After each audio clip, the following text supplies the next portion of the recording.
এখন তো কান্না করতেও ভয় লাগে, যদি আরেক ফোঁটা পানি বেড়ে যায়। ভারত থেকে আসা পানিতে 60 বছরেও যে বন্যা হয়নি, 24-এ সেই বন্যা হয়ে গেল।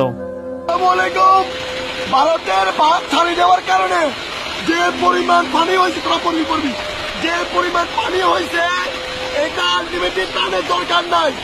এই অঞ্চলে এই পানি হয়েছে 4 ঘন্টার ব্যবধানে।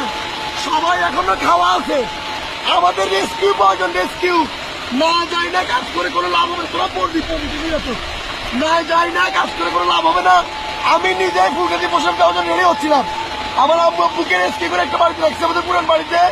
ওখানেই পানি উঠতে থেকে আমি আমরা এলাকায় ঢুকছি।